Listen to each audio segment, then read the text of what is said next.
Hey, what's up everyone? We're going to have a little bit of a theory crafting session here with Katsu. I got a 80 out of 80 deck here, and I've been pretty much optimizing Katsu a bit in preparation of the new season. We're going to get a very cool combo finisher called Dishonor, which may be a game changer for Katsu in general and making the deck viable again. What I have on the screen right here, the cracked bubbles are basically the upcoming Whelming Gust Waves, and not the Whelming Gust Wave, the new Gust Wave card that we're going to get. We don't really know what it does yet. We don't know how much it's going to cost, but I assume it's going to be maybe like a 1 cost or a 0 cost, and that may have some on-hit effect and some damage. You know how ninja cards are like. That's probably going to be it. So, but if we look at that and we have like a 57 card main board, if we do run the leg tap combo line, this is not set in stone, by the way. I will go over some other options that you can run instead. Then the main deck would look something like this, and it doesn't really leave much room for other things to be put in here, so I think whatever comes out in Outsiders needs to be really extraordinarily strong to be able to actually take any of the stuff in the main deck out of here and as a replacement, because we do need our generic sideboard stuff regardless. We need some 6 attacks to pop Phantasms. We need defense reactions to have a fighting chance against stuff like Warrior and Guardian. And we have some sweet on hits. I like Take the Tempo. Maybe you like to have a different sideboard card in here to go into a full-on aggro plan. I like to bring Take the Tempo as my aggro choice. Could be Scar for Scar, maybe. Could be, I don't know. Can be anything you like, but I like this particular card, but that's pretty much up to you what you want to put into your deck. But yeah, the deck will look something like this. There are some variations that you could do. For example, you could, instead of running the leg tap combo, let's say we take the leg tap combo out completely, so Hurricane Technique will go away, the Rising Knee Trust goes away, and then we can also take out nice Rising Knee Trust blue right there. Then instead we could go for the Crouching Tiger combo line.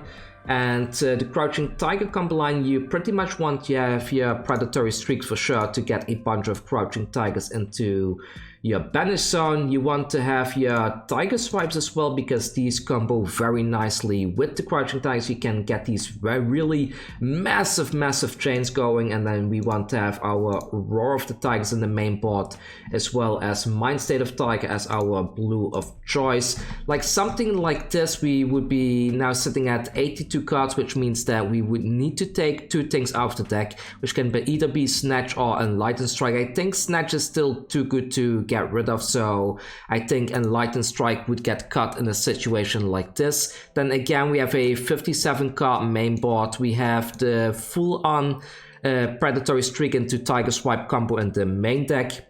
You could potentially decide to maybe trim down the Art of Wars a bit to bring something like a Flex Claws into the deck, because this one is also really nice. It's a very good aggro card in general, plus it's really nice if it hits you get that Crouching Tiger, which potentially can be discarded with Katsu's trigger in order to fetch something you need from your deck to do your other combo stuff. So this could be a very cool little tech card to get a card into your hand that you can very easily discard with Katsu's effect, and this is a cool tech card. But I'm not sure if the Tiger Swipe combo is really all that good going forward, to be honest. I'm a bit on the fence. Like I personally think like not running the Crouching Tiger combo line is probably the better way going forward.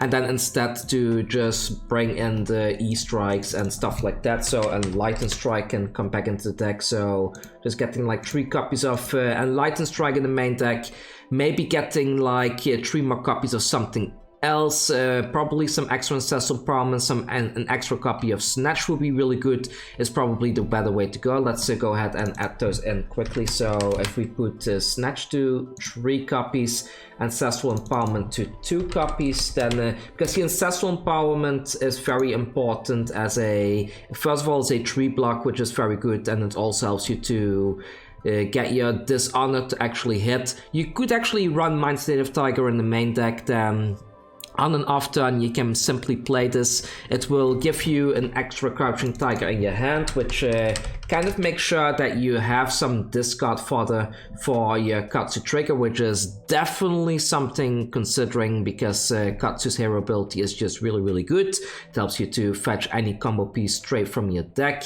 and if we want something like this, we can probably put in like 1 copy of Flusterfizz or an extra copy of Salt to Wound, probably an extra copy of Salt to Wound just for the consistency. Did I take the Hurricane Technique out already?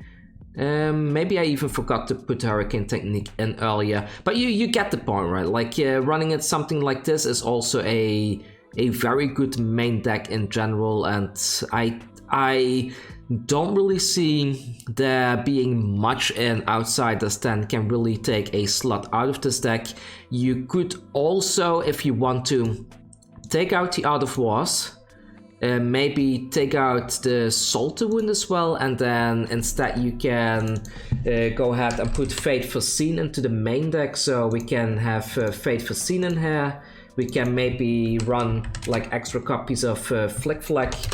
Let's go here, so then we can run something like this, like 3 Fate Foreseen, 1 yellow Flick Flack, and maybe 1 Salt to Wound, just to have some kind of a combo potential in the main deck as well. Then with the 3 Fate Foreseens, the yellow Flick Flack, and the defense reactions in the sideboard, we have a very solid 10 defense reaction build here, which can be pretty much solid against most decks out there. We can even run something like Oasis Respite instead, put that into the sideboard in case Wizards become popular again in the near future, but the deck space for Katsu is very tight, and if you want to be competitive with Katsu, there's several ways of building it.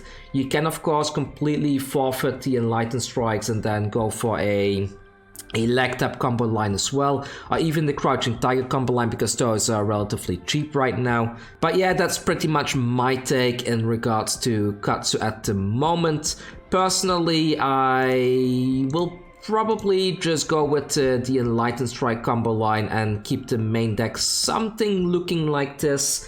And I'm still deciding whether I want to go the defense route or the full on aggro route, because you can of course also bring in stuff like Scar for a Scar, because Scar for a Scar is a very solid aggro card as well, and it has Go Again. If your life total is low, it's still a 0 cost in order to discard to something like Katsu, so that is an option as well, and just play around with it. I think if you get all of these cards now in preparation for Outsiders, and I guess these two can be any 6 attacks. You can also have Fyendel's Fighting Spirits in here, you can have Nourishing Emptiness in here, you can bring stuff like Relative Rare Card. I already covered the alternatives for these slots in a past video, but if you get all of these cards in the main deck right now, you should be pretty much set up for Outsiders and pretty much safe to go. I would highly suggest maybe getting yourself 3 copies of Art of War as well if you don't have them yet, but they are definitely not necessary. If you don't run Art of Wars, I would say just don't go for the Crouching Tiger combo line, because that combo line really relies on Art of Wars being in the main deck. But I think that's how the deck is roughly going to be looking like. Maybe going for Crouching Tigers is something that I will do in the early meta when the stuff is still setting up, because I do really enjoy that combo line quite a bit. I really love the artwork of the Crouching Tigers, I love everything that the Crouching Tiger deck likes to do, so running something like this is just very spicy to me, very interesting. I will probably trim these down then to have like a 57 card main deck. So this is probably what I will be running in the near future, and with these cards in the sideboard for the time being. I might, maybe if I go for Crouching Tiger, I might replace these Take the Tempos and put Flex Claws in the sideboard instead, simply because that's another combo piece that combos very well. Then I can go ahead and remove these, like maybe play something like this would be an option. And I guess from other combo lines, I do like Pouncing Chi quite a bit. Like a 4 Go Again after you're playing Crouching Tigers, just it's quite spicy, it's quite nice to have in general. I might want to get 1 copy of this in the main deck as well. Maybe cut one of the Razor Reflexes in favor of a Pouncing Chi, but that's for you to decide. So that's pretty much all from me for today. Let me know, like, what would you cut in the Katsu deck and put in here to make it a good meta pick going forward?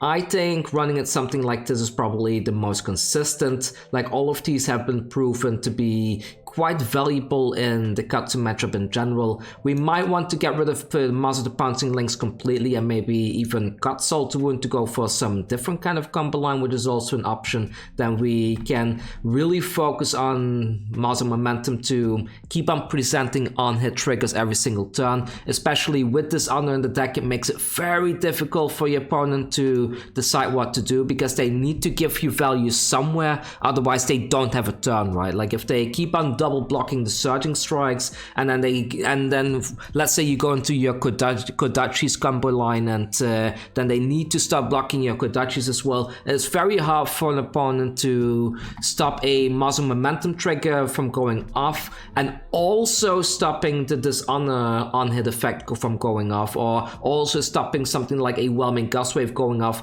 without spending the whole hand to stop that combo from going off entirely.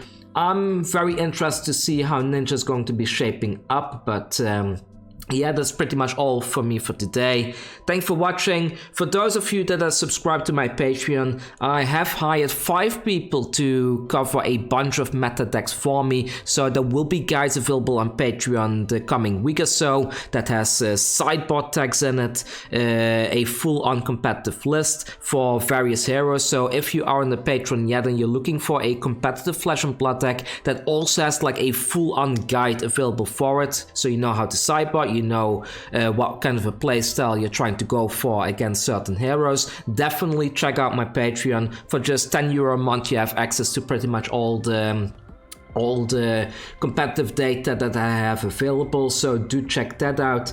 And other than that, thank you for watching, and I will see you all next time with another video. Take care.